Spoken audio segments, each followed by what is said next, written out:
यिर्मयाह भविष्यवक्ता की पुस्तक अध्याय 46। यिर्मयाह भविष्यवक्ता की पुस्तक अध्याय 46।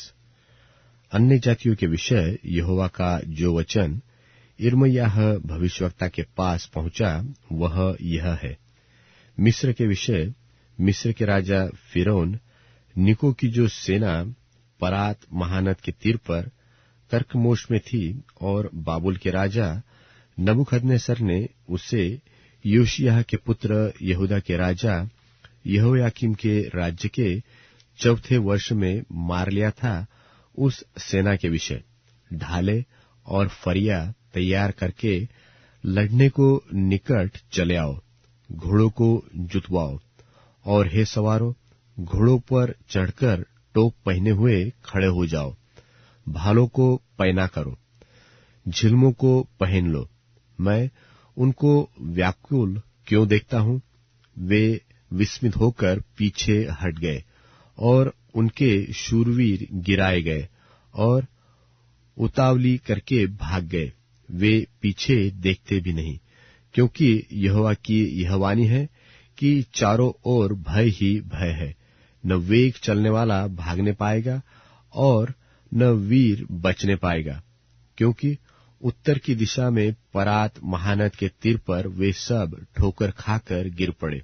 यह कौन है जो नील नदी की नाई, जिसका जल महानदों का सा उछलता हुआ बढ़ा चल आता है? मिस्र नील नदी की नाई बढ़ता है और उसका जल महानदों का सा उछलता है, और वह कहता है, मैं चढ़कर पृथ्वी को भर दूंगा, मैं निवासियों समेत नगर नगर को नाश कर दूंगा। हे मिस्री सवारों, चढ़ो, हे रथियों, बहुत ही वेग से चलाओ, हे ढाल पकड़ने वाले कूशी और पूतीवीरों, हे धनुर्धारी लुदियों, चले आओ, क्योंकि वह दिन सेनाओं के यहोवा प्रभु के पलटा लेने का दिन होगा, जिसमें वह अपने द्रोहियों से पलटा लेगा। सो तलवार खाकर तृप्त होगी और उनका लोहू पीकर छक जाएगी, क्योंकि उत्तर के देश में परात महानद के तीर पर सेनाओं के यहोवा प्रभु का यज्ञ है। हे मिस्र की कुमारी कन्या, गिलाद को जाकर बलसान औषधि ले, तू व्यर्थ ही बहुत इलाज करती है, क्योंकि तू चंगी तो नहीं होगी। सब जाति के लोगों ने सुना है कि तू नीच हो गई और पृथ्वी तेरी चिल्लाहट से भर गई है। वीर से वीर ठोकर खाकर गिर पड़े, वे दोनों एक संग गिर गए हैं।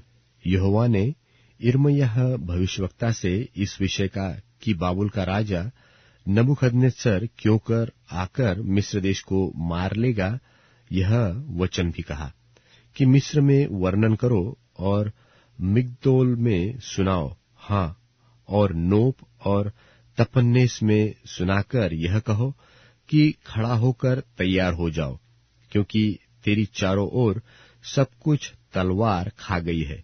तेरे बलवंत जन क्यों बिलाए गए हैं? यहोवा ने उन्हें ढकेल दिया, इस कारण वे खड़े न रह सके। उसने बहुतों को ठोकर खिलाई, हाँ, ये एक दूसरे पर गिर पड़े और वे कहने लगे, उठो, चलो, हम कराल तलवार के डर के मारे अपने अपने लोगों को और अपनी अपनी जन्मभूमि में फिर लौट जाए। वहां वे पुकार के कहते हैं कि मिस्र का राजा फिरौन सत्यानाश हुआ, क्योंकि उसने अपना बहुमूल्य अवसर खो दिया है। वह राजाधिराज, जिसका नाम सेनाओं का यहोवा है, उसकी यह वाणी है कि मेरे जीवन की सौगंध, जैसा ताबोर और पहाड़ों में और जैसा कर्मेल समुद्र के किनारे है, वैसा ही वह आएगा।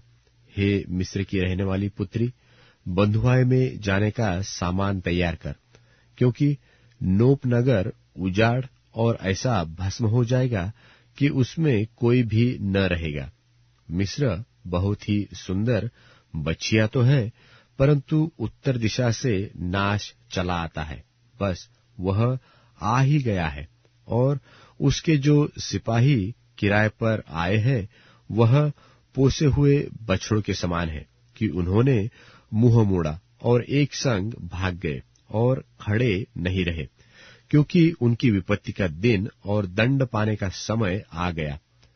उसकी आहट सर्प के भागने की सी होगी, क्योंकि वे वृक्षों के काटने वालों की सेना और कुल्हाड़ियां लिए हुए उसके विरुद्ध चढ़ आएंगे। यहोवा की यह वाणी है कि चाहे उसका वन बहुत ही घना भी हो, परंतु वे उसको काट डालेंगे, क्योंकि वे टिड्डियों से भी अधिक अनगिनत है। मिस्री कन्या लज्जित होगी, क्योंकि वह उत्तर दिशा के लोगों के वश में कर दी जाएगी। इस्राएल का परमेश्वर सेनाओं का यहोवा कहता है कि देखो, मैं तो नगरवासी आमोन और फिरौन राजा, उसके सब देवताओं और राजाओं समेत मिस्र को और फिरौन को उनके समेत जो उस पर भरोसा रखते हैं दंड देने पर हूं, और मैं उनको बाबुल के राजा नबूकदनेस्सर और उसके कर्मचारियों के वश में कर दूंगा, जो उनके प्राण के खोजी है, और उसके बाद वह प्राचीन काल की नाई फिर बसाया जाएगा। यहोवा की यह वाणी है। परंतु हे मेरे दास याकूब, तू मत डर, और हे इस्राएल, विस्मित न हो, क्योंकि मैं तुझे और तेरे वंश को बंधुआई के दूर देश से छुड़ा ले आऊंगा। सो याकूब लौटकर चैन और सुख से रहेगा, और कोई उसे डराने न पाएगा। हे मेरे दास याकूब, यहोवा की यह वाणी है कि तू मत डर, क्योंकि मैं तेरे संग हूं। और यद्यपि उन सब जातियों का जिनमें मैं तुझे बरबस कर दूंगा अंत कर डालूंगा, पर तेरा अंत न करूंगा। तेरी ताड़ना मैं विचार करके करूंगा, और तुझे किसी प्रकार से निर्दोष न ठहराऊंगा।